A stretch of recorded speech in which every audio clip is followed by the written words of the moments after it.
Has it really been 13 years since you played college ball here in this town? I'm old. I cannot believe it. I'm old. I just saw this number right here on this card, Matt Barnes. But good to see you here at Matt_Barnes22 right here in the Rich Eisen Show studio. Appreciate it. First of two times that I will introduce you, sir. While the radio audience is away, let's talk about this basketball camp that you just had, your 8th annual basketball camp that just went down here. It was fun. You know, I was kind of nervous. I've had it in the Bay Area for the last 7 years. I started when I played with the Warriors. Yeah. And then right when we finally decided to move it to LA, I get traded. So there's a little like, uh-oh, are people going to show up? But we had, you know, over 130 kids. Great time. DeAndre Jordan, Trevor Ariza, Kevin Durant came out and spoke to the kids. And it was a fun 3-day weekend. So DeAndre showed up? DeAndre showed up. Was he going to go to Dallas for a basketball camp first? No, then, it was right in his backyard. Sure. He just came right down the street. Well, that's good. Yeah. He's a good guy, right, DeAndre? I love DJ. You know, I think he's gonna take some heat for, you know, the kind of mess that he was involved in this summer. But he's a great guy, and at the end of the day, you want to be happy where you're playing. Yeah, at. I know. I was saying this too, and I'll bring it up again. The only thing I've been in a situation before where I've decided between one or two places, and I regretted not calling the spot that I eventually turned down. Yeah. Later on in life. Hindsight. It's always hindsight. You know, in the moment when you got the world mad at you, and LA mad at you, and now Dallas mad at you, and you know he's still only, you know, he just turned 27, so he had a lot on his plate. But like I said, I think he made the right choice. And he came to your camp. He did. That's very good. And then we're going to talk about athletes versus cancer. Also want to talk about your playing career. You're now in Memphis, and then we have our poll question about the most cursed franchise in sports. And a little trivia. What's the trivia? Do you want to unpack that right now? I kind of told Matt we were going to do it at the end. He's up for it. Can't really say what it is because then the brain will start going. Are you fine with just, I'll be okay, just throwing something your way? We can freestyle sort of like it. a no-look pass from me to you in a I way. can handle it. Or it's you're like a no-look receiving the pass, and the ball might hit you in the head. No, I can handle that, too. Okay, I'm sure you can. Matt Barnes is here on the Rich Eisen Show. Don't go anywhere. We are back with more at Matt_Barnes22 on Twitter. You got an Instagram also? Yeah, Matt_Barnes9. Where's the 9 from? It was from the Lakers, but someone took 22 on Twitter, so I couldn't get it. Is that what happened? I mean, on Instagram. So That's what happened? Yeah. All right. Matt_Barnes9. Athletes versus Cancer is a nonprofit organization that provides support and resources for individuals and families affected by youth and young adult cancer. And this man is behind that organization. He also just wrapped up his 8th annual basketball camp. He is Memphis Grizzly. Matt Barnes here on the Rich Eisen Show. How are you, Matt? Good, good. Good to see you. You've had an interesting last couple of months. Man. Where you were a Clipper, and then you were Bobcat, right? Or was it Hornets now? No, they're the Bobcats, okay, yeah. right? Well, the Hornets or the Bobcats? I think they switched back. They switched back, right? They were a Hornet. Okay. Well, you were only there for 2 seconds anyway, right? Yeah. And then you're a Warrior. I mean, then you were a Warrior back in the day, but now you're a Memphis Grizzly. Landed in Memphis, yeah. So have you gotten a spot there yet? I went out there and did, you know, all the pictures, met the coaches and the staff and everything, and looked for houses briefly, but I didn't find one. So I'll be going back at the end of September, right, and kind of find a situation. Okay. And that's when training camp sort of begins. Actually, training camp will be in Santa Barbara this year, which is cool. So okay. So you still get to spend, get a little extra California time. Yeah. And we'll talk about athletes versus cancer in a moment, and also the upcoming events for this, a comedy jam and a flag football game that you host with Snoop. But I want to get into the Clippers season, the one that just passed, and the conversation about DeAndre Jordan and Chris Paul in the locker room not really being eye to eye, and that led to DeAndre having most of his body out the door in Dallas.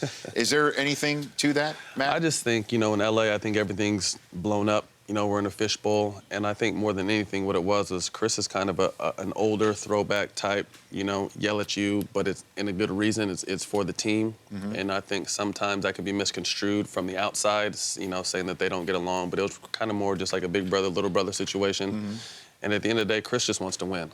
You know what I mean? So whatever his method may be to get you fired up, he tries to do it. And, you know, I had a big part in trying to help keep everybody fired up and focused on that team as well. And so what was your role in that regard? I was kind of the mediator sometimes, you know, because like I said, sometimes it was a yell and someone wouldn't take it the right way. So I would just kind of let both sides see that, you know, the common goal is to win. And I think everyone understood that. And, you know, we did some winning last year. So, yes, you did. And then you would go from one side of the locker room to another? Not necessarily sides. I mean, I don't think it was never separated or divided by any means. This is the kind of team that on and off the court we hung out. Our kids hung out. You know, if someone had a charity event, everybody was there. So like I said, I think it was really blown out of proportion that they didn't get along You know, I know Chris came off vacation to go back and recruit DJ. So, like I said, I just think it was people wanted to make it bigger than it was. Are you talking about the D. Wade, LeBron, Chris Paul banana boat? Is that what you're talking about? Yeah, that banana boat that they were I on? guess if that's what they were doing, yeah. I guess that's what it looked like. They were sharing. They were having a nice Cabernet. It looked like. It's fun it's a fun life when you're rich. I'm here with Matt Barnes here in the Rich Eisen Show studio. So when you're talking about getting all over a veteran who gets all over somebody for the good, would that be the description of Kobe Bryant as well from your time No, with the Kobe Lakers? is kind of like a silent. Like he just expects. You know, when you're on the court, he expects you to play as hard as you possibly can. You know what I mean? Kobe's not as much a vocal leader, or at least he wasn't when I was around. He just expects. You know. He goes out there and gives his 100% every night. That's what he expects from you. Well, I mean, this year we saw some videos of him in El Segundo, right down the road from here at our studio, going right at some of the players. I mean, just barking at them, you know. That team had a little bit of the team when I played on was a lot better than the team they have now. There's no question about that. I don't think he needed to do that with us. Like I said, he's just getting a little older, and the players keep getting younger, so it's almost like he's, could be a dad to some of those guys. Well, we heard that too towards the end of in the NFL, Matt. That towards the end of the careers of Brett Favre, for instance, he'd be going in the locker room, and some of the teammates of his could truly be his children. Question. I mean, I think he's, 20 years in the NBA. Some of those kids on the Lakers are 20, 21, 19. Right. So they grew up watching Kobe Bryant, Exactly. essentially. Exactly. And so, how would you term Kobe as a teammate, Matt? Great. I love playing with him. Like I said, we have a unique competitive edge where it's just it's all or nothing on the court. And I think we played the same way, and I think that's why we got along so well on and off the court. Were you not known as the Kobe stopper? No. Coming into I don't think career? there's such thing as a Kobe stopper. I think there's great offense always beats good defense. What you want to do when you guard the best players in the world, just make them work, keep them off the foul line, don't let them have anything easy. I'm here on the Rich Eisen Show with Matt Barnes. When you hear in another sport, in the NFL, you heard what happened with the Jets and Geno Smith, right? What happens in a locker room sometimes where guys lose control? Have you ever been in a locker room where somebody's lost control? Not necessarily punches thrown, but it's just how it is. We're all competitors, and you have a whole summer to kind of hang out with your friends and family, then you come back with your team, and that's your family, and just sometimes you don't get along. You know what I mean? And there could be some rifts or some beefs, but most of the time in training camps when you work that out, unfortunately, someone had to lose their job over the altercation. But I mean, I just think that's men, and I think that's human nature. What about in a locker room when you know something personal is going on between two of your teammates? There's something off the field, that something's going on involving something that has nothing to do with you. It's tough. It's tough. How do you deal with that? At the end of the day, you want everyone on the same page. If you're going to be an effective team in any league, everyone needs to be on the same page and fight for the same goal. So if there's a rift involving stuff off the court, that's always touchy. But, you got to let people know that when you're in this locker room or on this field, off the field or off the court, doesn't matter. That was a way for me also to get in about your 49ers, in a way. That's what people are saying was something's going on with Kaepernick and Aldon Smith. There's nothing concrete about all of that. But what do you think about this off-season for the 49ers, Matt Barnes? What do you think about all this? See, growing up being a Niner fan, they've just been losing people left and right to retirement, and now, losing one of their best defensive players, for an altercation, maybe. It's a tough situation. But, I see sometimes I think quarterbacks kind of feel entitled, like they have that yellow jersey on, they can't be touched in practice, so they can't be touched anywhere. And, sometimes guys don't play that. What do you think of Kaepernick? What about? I'm not. What do you think? I mean, are you a fan of his at all? I don't. Okay. I don't have nothing to say about him. I will then move on in that regard. And in terms of your basketball camp, we mentioned in the television audience, DeAndre Jordan was there, one of the many guys. Tell me something about DeAndre Jordan that fans didn't know and have a certain opinion of him based on what happened with him with the Mavericks and the Clippers. I just think kind of the end of the season was emotional for everyone to be up 3-1 in the semis, looking ahead to Golden State and basically losing 3 straight games. So I think there was some emotion from that. Me getting traded and me and him being very close, the rumors of him and Chris. I kind of think that initially he may have made an emotional decision to go home because he's from Texas. Yes. But the more and more we talked, I heard it in his voice that LA is home for him now. And I told him, no matter where you go, you need to be happy to perform your best. And ultimately, LA was where he wanted to stay. Now, tell me about Athletes versus Cancer. What about this it's something I organization? started in 2008. I lost my mom to cancer. She was diagnosed November 1st. 2007, died November 26th. So, a short span. Within a month, I lost my mom.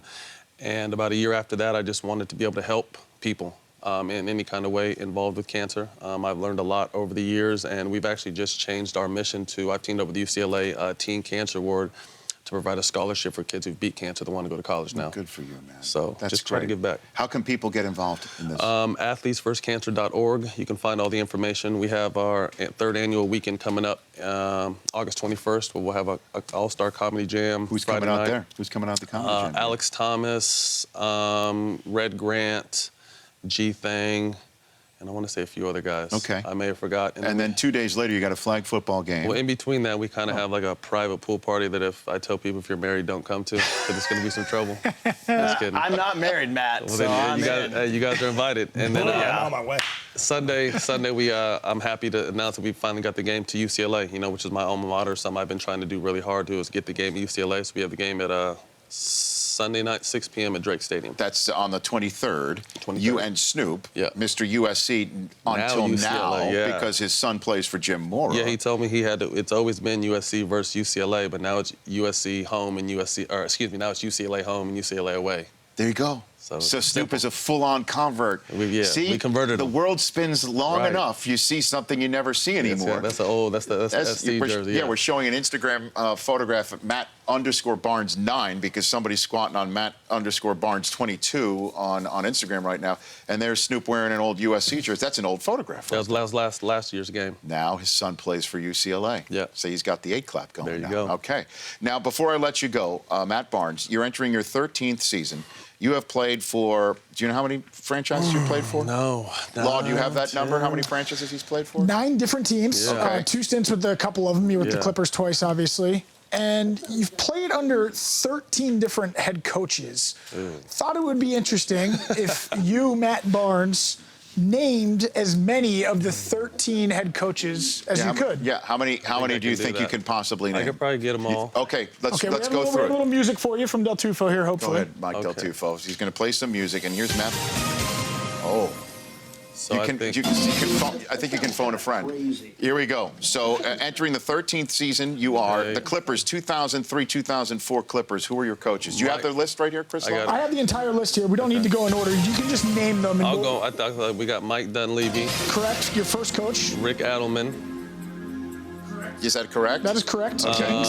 Maurice Cheeks, Mo Cheeks with the Sixers, 05 and 06. and Jim O'Brien with the Sixers. Two Sixers coaches. That's odd, Law. That's odd. Larry Brown for 30 seconds. Larry Brown for 30 seconds with the Knicks, same season. Don Nelson, Don Nelson, correct. Warriors, 06 to 08. Terry Porter, and Alvin Gentry with the Suns. Correct.